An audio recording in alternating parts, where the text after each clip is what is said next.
going, everybody? So we're still going through Matthew chapter 23. This is part 2. This whole chapter pretty much is woe to you, Pharisees. So Jesus is ripping them a new one here. He's pointing out all the hypocritical things that the Pharisees have done after trying to show them in parables what their path leads to and the right way to go about fixing everything. They just don't listen. And so we went through the first part where Jesus talks about how dispassionate the Pharisees are, how they don't have compassion on the people around them, that they try to be extra holy, holier than thou, that they lay up all these laws and rules on people, and they miss the intent of the law. And we really see that more and more coming up. But he talks about how, woe to you, this is one of my favorite lines, woe to you, for you shut the kingdom of heaven in people's faces. For you neither enter yourselves nor allow those who would enter to go in. And so he goes on to say that you will cross the world to make a convert, and then once you have a convert, you make him twice the son of hell that you are. And that's just crazy to me. Like, it's insane that there are people that operate like that even in the face, this is the Son of God here, and he wasn't able to convert everybody that came across his path. And I think about that sometimes, because as we live out the Christian life, what does that look like? And what does Jesus get really mad at? Like, he gets mad at hypocritical behavior and not having compassion. And at the same time, Jesus was not nice. This section shows that in just spades. So, verse 23, we pick up. It says, woe to you, scribes and Pharisees, hypocrites, for you tithe mint and dill and cumin, and have neglected the weightier matters of the law, justice and mercy and faithfulness. These you ought to have done, without neglecting the others. You blind guides, straining out a gnat and swallowing a camel. So it's kind of interesting, straining out a gnat. So the rabbis strained wine, apparently. Apparently this was like a big thing. And so they would strain the wine to get like the flies out of it and stuff, because it's hard to keep bugs out of things like that. And I'm sure back then their wine jars and all that kind of stuff weren't exactly the most clean. But the straining out a gnat, right? So straining out their wine and swallowing a camel. And it's funny because a camel is unclean, probably one of the largest animals that they had around that place in the world. But just talking about how they get lost in all the minute details, arguing about all the minute laws of theology.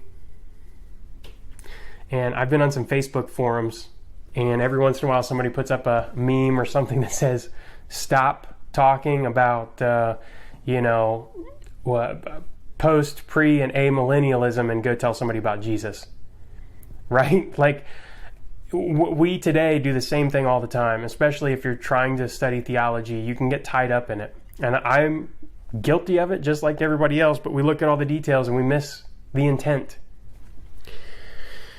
So I like this section because there are elements of that where it's like, oh my gosh, you see your own sin in this. But it also ties in the intent here, and it goes to the cosmic very easily, where Jesus is telling the Pharisees, he's trying to have compassion even on his enemies, his Pharisees, the people that are trying to crucify him on blasphemy charges. He's still trying to reach them, and he's still speaking the truth to them, and he's trying to do it lovingly.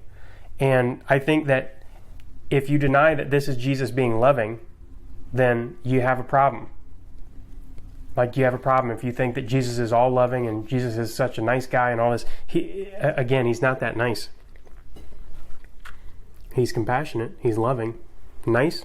Not at the top of the list.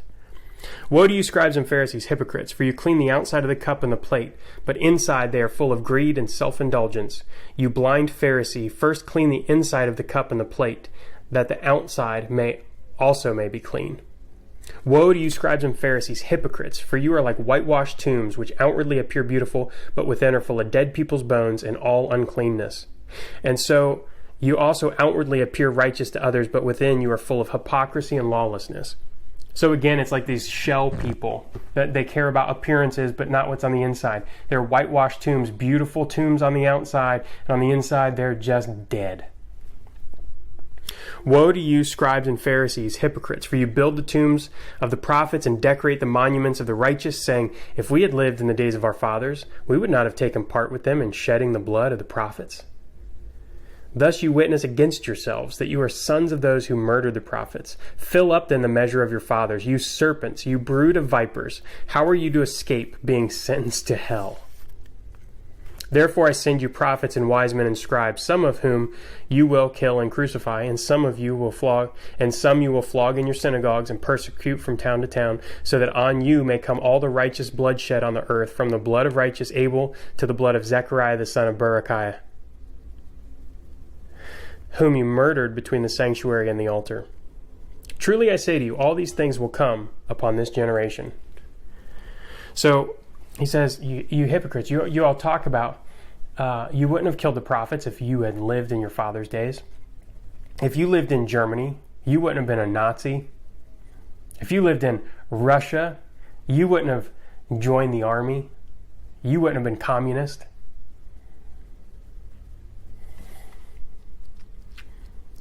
How'd you do during COVID? Did you just give up? This might be my first banned video. O Jerusalem, Jerusalem, the city that kills the prophets and stones those who are sent to it. How often I would have gathered your children together as a hen gathers her brood under her wings, and you are not willing. See, your house is left to you desolate. For I tell you, you will not see me again until you say, blessed is he who comes in the name of the Lord. So, Jerusalem, Jerusalem, the city that kills the prophets and stones those who are sent to it. It's funny because this is kind of like a bigger example of even a prophet is not known in his hometown. Jesus went to his hometown, and that's kind of a little micro story of this. He comes into Jerusalem to his nation, and the Messiah, like if anybody would have recognized the Messiah, it should have been the Pharisees and the chief scribes and chief scholars and priests, right? The religious authorities. Shouldn't they have recognized who Jesus was, the Messiah? But instead, all they do is see how their wallet's getting lighter and how people are being awakened to the intent of the law and not just following it blindly. They're being awakened to what the intent is, which has been completely neglected. So then you pile on some shame that they haven't been upholding the law's intent this entire time. And instead of recognizing their mistake, what do? They double down out of pride, out of, I don't know, right? And I'm sure that it has to be God's will. It has to be God's will that these people would double down and that their hearts wouldn't be softened. I'm sure some of them were. I'm sure some people ran into Jesus and heard these words and turned, repented. But the city that kills the prophets and stones those who are sent to it. It just, again, it blows my mind. Jesus is eventually executed on blasphemy charges. Jerusalem, the city that should have recognized the Messiah, completely rejects it. We shouldn't be surprised, though, because all throughout the Old Testament, even Abraham had a great relationship with God, and he rejected him. He rejected his advice. He didn't do as he was told. Like, we're told Abraham spoke directly to God. Right? Okay. Who else? Jacob, Isaac, Joseph. All these people had great relationships with God. Did they always listen? Right? Joseph's a tough one. He did pretty good.